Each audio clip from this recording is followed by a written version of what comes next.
بسم اللہ الرحمن الرحیم۔ السلام علیکم معزز ناظرین، آپ دیکھ رہے ہیں SRMPD نیوز چینل۔ میں ہوں آپ کا میزبان شوکت ملک۔ تو آپ سے درخواست ہے کہ نیوز بلٹن شروع کرنے سے پہلے آپ ہمارے چینل کو سبسکرائب کریں، لائک کریں اور بیل پر دبا دیں تاکہ میری آنے والی تمام ویڈیوز آپ تک پہنچتی رہیں۔ چلتے ہیں نیوز بلٹن کی طرف۔ دربار عالیہ عیدگاہ شریف کے سجادہ نشین و عالم اسلام کے ممتاز مذہبی اور روحانی پیشوا پیر محمد نقیب الرحمن نے کہا ہے کہ خانقاہی نظام کا یہ خاصہ رہا ہے کہ اس سے منسلک اور رجوع کرنے والی مخلوق خدا کے دلوں کو نور عشق مصطفیٰ صلی اللہ علیہ وسلم سے منور کر کے ایک ایسے مہذب اور اعلیٰ اخلاق سے مزین معاشرے کو پروان چلایا جائے جہاں احترام آدمیت، حسن اخلاق، رواداری، اخوت و محبت اور ایک دوسرے کے دکھ درد میں کام آنے کے جذبات سے بھرپور انسانی کردار کی ایسی نشو و نما کی جائے کہ حقیقی کامیابی بندگان خدا کا مقرر بن جائے۔ تمام فرامین الہی و نبی صلی اللہ علیہ وسلم اور اولیاء کرام کی تعلیمات انسانیت کی فلاح و بہبود پر مشتمل ہیں۔ یہ زندگی اللہ تعالیٰ نے ہمیں صرف اور صرف اس لیے دی ہے کہ ہم اس کی عبادت و بندگی کر کے رب رحمان کی رضا کو پا لیں۔ ہمارے وجود کا ہر عضو اس صورت ہمارے لیے باعث نجات ہوگا جب ہم اسے شریعت مطہرہ کے تابع استعمال کریں۔ حضور نبی کریم صلی اللہ علیہ وسلم نے ارشاد فرمایا کہ قیامت روز نامہ اعمال کو بہت بھاری کر دینے والی 3 چیزیں ہیں جو کہ تقویٰ، صلہ رحمی اور حسن اخلاق ہیں۔ ان خیالات کا اظہار انہوں نے عیدگاہ شریف میں اتوار کو منعقدہ ہفتہ وار درس حدیث پاک کی محفل سے خطاب کے دوران کیا۔ انہوں نے کہا کہ بزرگان دین کی خانقاہیں ایسی تربیت گاہیں ہیں جہاں سے مخلوق خدا کو حضور نبی کریم صلی اللہ علیہ وسلم کی یہی نورانی تعلیمات پڑھا، سکھا اور یاد کروا کر اس کی کردار سازی کی جاتی ہے۔ اسی سلسلے میں آج پیر کو عیدگاہ شریف میں حضور نبی کریم صلی اللہ علیہ وسلم کے میلاد پاک سلسلے میں 12ویں شریف کی معنی محفل کا انعقاد کیا جائے گا، جس میں اندرون و بیرون ملک سے کثیر تعداد میں علماء کرام، نعت خوانان اعظام، مذہبی سکالر اور وابستگان عیدگاہ شریف شرکت کریں گے۔ محفل کے اختتام پر پیر محمد نقیب الرحمن نے امت مسلمہ وطن عزیز کی سلامتی، خوشحالی، ترقی اور مسلمانوں کے آپس میں باہم اتحاد و اتفاق، افواج پاکستان کی سربلندی اور فلسطین کے مظلوم مسلمانوں کو ظلم و بربریت سے نجات اور آبادکاری کے لیے خصوصی دعا کی۔ حضور سرور کائنات صلی اللہ علیہ وآلہ وسلم کی ذات کے اقدس زندگی کے تمام کمالات کا مخزن و محور ہے۔ آپ صلی اللہ علیہ وسلم وہ عظیم شان اور ذیل القدر شخصیت ہیں جن کی مثل نہ کوئی پہلے ہوا نہ بعد میں ہوگا۔ اللہ تعالیٰ نے اپنے پیارے حبیب صلی اللہ علیہ وسلم کی ذات میں وہ تمام انسانی خوبیاں بدرجہ اتم جمع کر دی ہیں جن پر انسانیت ہمیشہ ناز کرتی رہے گی۔ ان خیالات کا اظہار پیر سرکار جی نے ماہانہ 11ویں شریف میں خطاب کرتے ہوئے کیا۔ پیر سرکار جی نے کہا کہ آپ صلی اللہ علیہ وسلم کی تعلیمات ہمیشہ زندہ رہیں گی اور ان کی پیروی میں تمام بنی نوع انسان کی فلاح و بہبود ہے۔ جس قدر ان پر زیادہ عمل ہوگا اتنا ہی دنیا میں امن و سکون اور طمانینت آئے گی اور یہ دنیا جنت نظیر بنتی جائے گی۔ کانفرنس میں شریک علامہ مولانا پیر سراج الدین صدیقی نے خصوصی خطاب کیا۔ کانفرنس میں شریک علامہ صداقت احمد کیانی، علامہ غلام شبیر قادری، علامہ شیر احمد چوراہی، علامہ احسان الحق چشتی، قاری انصر محمود قریشی، صاحبزادہ امجد حسین نقشبندی، صاحبزادہ ساجد رضا قادری، توقیر حسین نقشبندی، حافظ محمد رضوان، قاری عبدالغفار چشتی، حافظ مبشر حیات و دیگر علماء کرام اور مشائخ عظام کی کثیر تعداد نے بھی شرکت کی اور اپنے اپنے خیالات کا اظہار کیا۔ اختتام محفل پر پیر سرکار جی نے ملک پاکستان اور افواج پاکستان کے لیے خصوصی دعا کی۔ معروف اسلامی اسکالر اور منہاج علماء کونسل راولپنڈی ڈویژن کے صدر علامہ ارشد مصطفی نے کہا ہے کہ اسلام کی تمام تعلیمات کا مقصود ہر استحصال سے پاک ایک اسلامی فلاحی معاشرے کا قیام ہے۔ گھر چونکہ معاشرے کا بنیادی یونٹ ہوتا ہے، اس لیے اسے مثالی بنانے کے لیے اسلام نے میاں بیوی کو بھرپور رہنمائی فراہم کی ہے۔ اللہ تعالیٰ نے رشتہ داروں سے اچھا سلوک کرنے والوں کو دنیا و آخرت میں بہت سی نعمتوں کا مستحق قرار دیا ہے۔ ضرورت اس امر کی ہے کہ ہم اپنے جمعی مسائل کے حل کے لیے قرآن و حدیث سے رجوع کریں۔ ان خیالات کا اظہار انہوں نے گزشتہ روز تحریک منہاج القرآن راولپنڈی سٹی کے زیر اہتمام آرٹس کونسل ہال میں منعقدہ قرآن سیمینار سے خطاب کرتے ہوئے کیا، جس میں مرد و خواتین کی ایک بہت بڑی تعداد نے شرکت کی۔ فرقان یوسف کی پرسوز تلاوت اور خضر یاد نقشبندی کی عشق رسول صلی اللہ علیہ وسلم نے گندی نعت نے شرکا کے دل مو لیے۔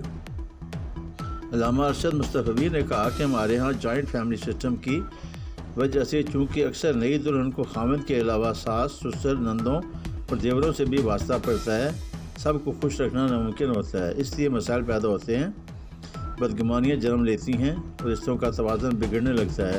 ایسے ماحول میں اسلام نے خامد اور سسر پر ذمہ داری عائد کی ہے کہ وہ سب کو ان کی ذمہ داریوں کا احساس دلائیں۔ جہاں ساس سسر کو والدین اور بہو کو بیٹی کا درجہ مل گیا، تمام مسائل جڑ سے ختم ہو جاتے ہیں۔ سیمینار سے تحریک منہاج القرآن اور پرسنل عوامی تحریک راولپنڈی کے صدور منار خان گوندر اور غلام علی خان نے بھی خطاب کیا۔ شرکا نے میاں بیوی کے لیے خوشگوار زندگی گزرنے کے لیے قرآن سے رہنمائی پر مشتمل اس حصے گفتگو کو انتہائی مفید قرار دیا۔ پاکستان مسلم لیگ نون کے قائد محمد نواز شریف، صدر محمد شہباز شریف، صوبائی صدر رانا ثناء اللہ خان اور الیکشن سیل کے سربراہ سینیٹر اسحاق ڈار کی ہدایات پر ملک ابرار کی سربراہی میں راولپنڈی کی ڈویژنل کمیٹی MNA اور MPS ٹکٹ کے لیے 179 درخواست گزاروں کے انٹرویوز آج پیر سے شروع کرے گی۔ راولپنڈی ڈویژن کی قومی اسمبلی کی 13 اور صوبائی اسمبلی کی 26 نشستوں کے لیے انٹرویوز کا سلسلہ 29 نومبر تک جاری رہے گا۔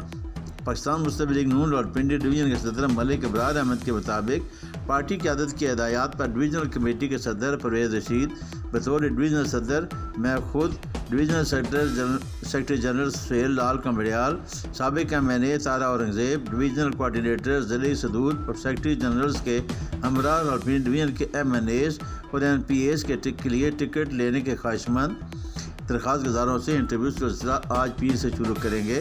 ڈویژنل کمیٹی آج پیر کو اٹک ضلع کے کوآرڈینیٹر مصدق ملک، ضلعی صدر اور جنرل سیکرٹری کے ہمراہ قومی اسمبلی اور صوبائی اسمبلی کے ٹکٹ کے لیے درخواست دینے والے امیدواروں کے انٹرویوز کرے گی۔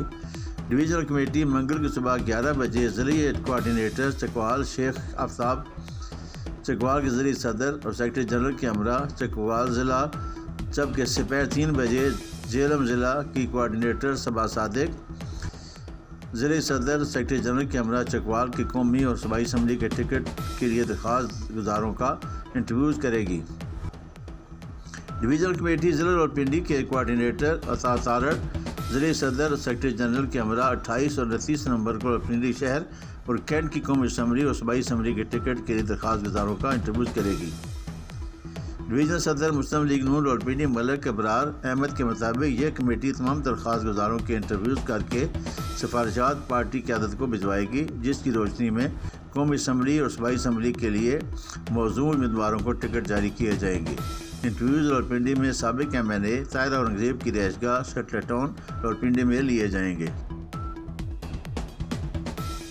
District phase 1 Rawalpindi sports event کی 2 دسمبر کو ہونے والی اختتامی تقریب کے انتظامات کے سلسلے میں گورنمنٹ کالج برائے خواتین ڈوکالہ خان میں میٹنگ کا انعقاد ہوا، جس میں ڈپٹی ڈائریکٹر کالجز نے آغاز کیا، جس میں steering committee sports coordinator Mrs Najma Anwar اور focal person sports miss Sobia Sultana, mister Muhammad Fahmeed, assistant director sports miss Samavia Akhtar نے خصوصی شرکت کی، اور انتخابات کے سلسلے میں مسز ارم اشر، میزبان کالج کی پرنسپل مس غزالہ یاسمین اور ڈاکٹر عاصمہ ظفر نے شرکت کی۔ اس حوالے سے مختلف کمیٹیاں تشکیل دی گئیں اور احسن طریقے سے تمام انتظامات کو مکمل کرنے کے لیے ضروری امور کا جائزہ لیا گیا تاکہ تقریب کا خوبصورت طریقے سے انعقاد کیا جا سکے۔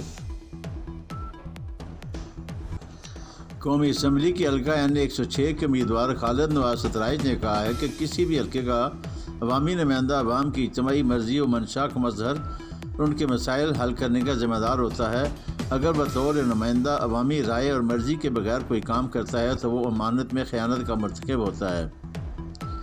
اسے چاہیے کہ وہ اجتماعی مسائل کے حل کے لیے اجتماعی دانش اور عوامی ضرورت کے تحت کام کرے اور قومی سطح پر ملک و ملت کے مفادات کی نگہبانی میں کوئی کوتاہی نہ برت۔ ان خیرات کا اظہار انہوں نے اپنے سیاسی ڈیرے پر حلقے کے معززین سے الیکشن کے حوالے سے منعقدہ ایک مشاورتی اجلاس سے خطاب کرتے ہوئے کیا۔ خالد نواز سترائج نے کہا کہ ہماری سماجی خدمات کی ایک تاریخ ہے جس سے حلقے کے عوام اچھی طرح آگاہ ہیں۔ ان ہی سماجی خدمات کو زیادہ بہتر طریقے سے انجام دینے اور منظم کرنے کے لیے میں آپ احباب کے سار پر الیکشن لڑ رہا ہوں۔ انہوں نے کہا کہ ہمارے نزدیک سیاست ایک عبادت اور مشن ہے، بشرطے کہ خلوص نیت اور ایمانداری سے کام کیا جائے۔ انہوں نے کہا کہ میرے حلقے کے عوام مسائل میں صحت، تعلیم، روزگار اور دیگر بنیادی سہولتوں کی عدم دستیابی شامل ہیں۔ ہم پہلے بھی اپنے دائرہ اختیار اور محدود وسائل میں رہ کر ان مسائل کے حل کے لیے کام کرتے رہے ہیں، اور اگر عوامی تائید و حمایت سے اگر منتخب ہوا تو میں انشاءاللہ عوام کے مسائل حل کرنے میں کوئی دقیقہ فروگزاش نہیں کروں گا۔ اس موقع پر معززین نے خالد نواز ستائش کو اپنی غیر مشروط حمایت کا یقین دلایا اور کہا کہ حلقے کے لیے خالد نواز ستائش جیسے بے لوث، ایماندار اور اہل شخص سے زیادہ کوئی دوسرا اہل نہیں ہے۔ صوبائی وزیر primary and secondary health care و بہبود آبادی ڈاکٹر جمال ناصر نے کہا ہے کہ نوجوان ملک کا اثاثہ ہیں اور ملک کی ترقی اور استحکام کا انحصار دراصل نوجوانوں کی مثبت سوچ اور معاشرے میں ان کے صحت مند کردار پر ہے۔ یہ بات انہوں نے گورنمنٹ جامعہ ہائی اسکول ڈو کشمیریہ میں اسپورٹس گالا کی تقریب سے خطاب کرتے ہوئے کی۔ اس موقع پر اساتذہ اور محکمہ تعلیم کے افسران کے علاوہ CEO ہیلتھ ڈاکٹر اعجاز احمد خان ڈلو اور DHO ڈاکٹر احسان غنی بھی موجود تھے۔ صوبائی وزیر ڈاکٹر جمال ناصر نے کہا کہ مثبت سرگرمیوں اور اسپورٹس کے ایونٹس زیادہ سے زیادہ منعقد ہونے چاہیے اور تعلیمی ادارے صرف درس و تدریس کے علاوہ جسمانی سرگرمیوں کے فروغ میں بھی اپنا کردار ادا کریں۔ انہوں نے کہا کہ راولپنڈی کے تعلیمی اداروں میں سہولیات کی کمی کو پورا کرنے کے لیے جامع اقدامات کیے گئے ہیں اور ترجیحی بنیادوں پر ناموجود سہولیات کی فراہمی کو یقینی بنایا جا رہا ہے۔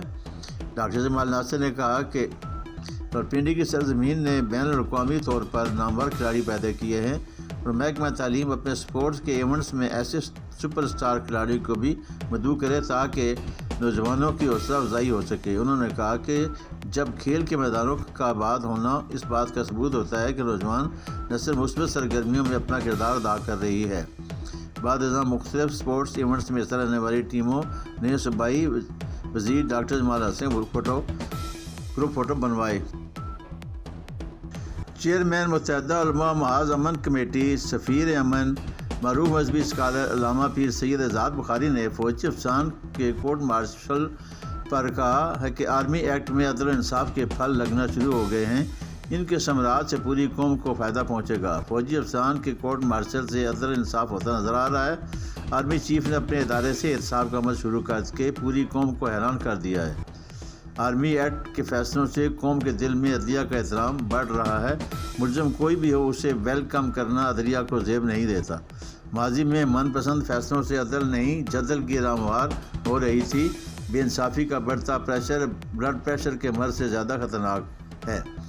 معاشرے میں پائی جانے والی ناانصافی، اقتصادی نامواری، سماجی مسائل دماغی خلفشار کا باعث بنتے ہیں۔ جہاں عدل نہ ہو وہاں جدل ڈیرے جما لیتا ہے۔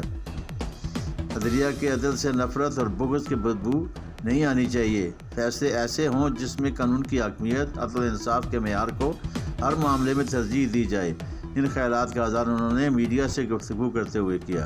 اعجاز بخاری نے کہا کہ آئین انسان کی بھلائی کے لیے بنایا جاتا ہے، جبکہ پارلیمنٹ اس کی ذمہ دار، عدلیہ اس کی چوکیدار ہوتی ہے۔ عدل انسان کے تقاضے پورے کیے بغیر فیصلوں سے قوم کو مایوسی ہوتی ہے۔ بستیاں الو سے نہیں بے انصافی سے ویران ہوتی ہیں۔ قانون کی بالادستی سے کوئی بالا نہیں ہوتا۔ عدلیہ کے عدل سے نفرت اور بغض کی بدبو نہیں آنی چاہیے۔ پوری قوم کا عام ترین مسئلہ ناانصافی پر مبنی فیصلے ہیں جو تیزی سے پاکستان کی شریانوں میں پھیل رہا ہے۔